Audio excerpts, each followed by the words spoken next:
Junior NTR acting కి dance కి care of address కాబట్టి గ్లోబల్ స్టార్ గా మారారు. సో రీసెంట్ గా ఆస్కార్ వరకు వెళ్ళినటువంటి మన ఈ స్టార్ ట్రిపుల్ ఆర్ సినిమాతో ప్రేక్షకులకి అందరికీ కూడా చాలా దగ్గరయ్యారు.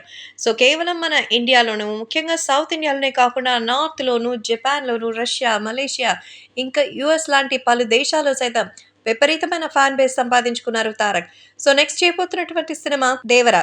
దేవరా 2 పార్ట్స్ లో రాబోతుందని ఫస్ట్ పార్ట్ ని ఏప్రిల్ 5న అనుకుంటే మరి కొన్ని టెక్నికల్ విషయాల కారణంగా అది ఆగస్ట్ కి, ఇప్పుడు ఆగస్ట్ నుంచి అక్టోబర్ కి షిఫ్ట్ అయిన సంగతి తెలిసిందే. సో వరుసగా టాలీవుడ్ లో దుమ్మలేసేటువంటి మరి రికార్డులతో విజయ పరంపర మోగిస్తున్నారు. ఎప్పుడో టెంపర్ తో మొదలుపెట్టిన సక్సెస్ ఇప్పటి వరకు పరుగాపకుండా పరిగెడుతున్నాడు మన ఎన్టీఆర్. ఈసారి కొడితే మరి బాక్స్ ఆఫీస్ బద్దలైపోవాలనుకుంటే జూనియర్ ఎన్టీఆర్ యాక్టింగ్ కి డాన్స్ కి కేర్ ఆఫ్ అడ్రస్ కాబట్టి గ్లోబల్ స్టార్ గా మారారు. సో రీసెంట్ గా ఆస్కార్ వరకు వెళ్ళినటువంటి మన ఈ స్టార్ ట్రిపుల్ ఆర్ సినిమాతో ప్రేక్షకులకి అందరికీ కూడా చాలా దగ్గరయ్యారు.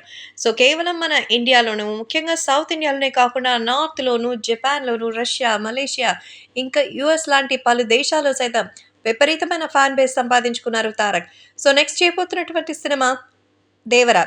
దేవరా 2 పార్ట్స్ లో రాబోతుందని ఫస్ట్ పార్ట్ ని ఏప్రిల్ 5న అనుకుంటే మరి కొన్ని టెక్నికల్ విషయాల కారణంగా అది ఆగస్ట్ కి, ఇప్పుడు ఆగస్ట్ నుంచి అక్టోబర్ కి షిఫ్ట్ అయిన సంగతి తెలిసిందే. సో వరుసగా టాలీవుడ్ లో దుమ్మలేసేటువంటి మరి రికార్డులతో విజయ పరంపర మోగిస్తున్నారు. ఎప్పుడో టెంపర్ తో మొదలుపెట్టిన సక్సెస్ ఇప్పటి వరకు పరుగాపకుండా పరిగెడుతున్నాడు మన ఎన్టీఆర్. ఈసారి కొడితే మరి బాక్స్ ఆఫీస్ బద్దలైపోవాలనుకుంటున్నారు. సో ఇప్పుడు దేవరాకి సంబంధించి డైరెక్టర్ కొరటాల శివ పక్కాగా ప్లాన్ చేస్తున్నారు. సో దీనికి తోడు ఇటీవల వచ్చిన గ్లిమ్స్ తో సినిమాపై మంచి హైప్స్ అయితే వచ్చింది.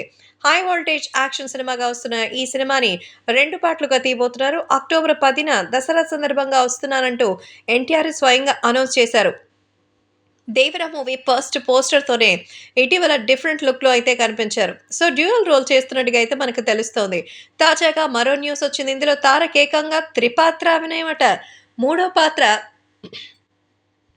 ఈ థర్డ్ క్యారెక్టర్ కి సంబంధించి ఫస్ట్ పార్ట్ క్లైమాక్స్ లోనే చూస్తారని తెలుస్తోంది. పాత్ర రావడంతోనే కథ ఎండ్ అవుతుందట. ఈ ట్విస్ట్ కి ఒక్కొక్కడికి మైండ్ బ్లాంక్ అవుతుందట. ఇదిలా ఉంటే ఎన్టీఆర్ అలాగే వాళ్ళిద్దరి కాంబినేషన్ లో వచ్చేటువంటి ఈ సినిమా కోసం ఎంతో ఆసక్తిగా ఎదురు చూస్తున్నారు. వామ్మో, ఇప్పటిదాకా డబుల్ యాక్షన్ అనుకుంటే జైలవకుశ సినిమాలో లాగా ట్రిపుల్ యాక్షన్ అట. సో ఖచ్చితంగా ప్రేక్షకులకి రోమాలు నిక్కబరుచుకుంటాయని దేవరా ఫస్ట్ పార్ట్ ఎండింగ్ లోనే ఇక్కడ మీకు దీనికి సంబంధించిన క్లూ దొరుకుతుందని చెప్తున్నారు. ఎక్స్‌పెక్టేషన్స్ రోజు రోజుకి హై చేసేస్తున్నారు గదా మరి.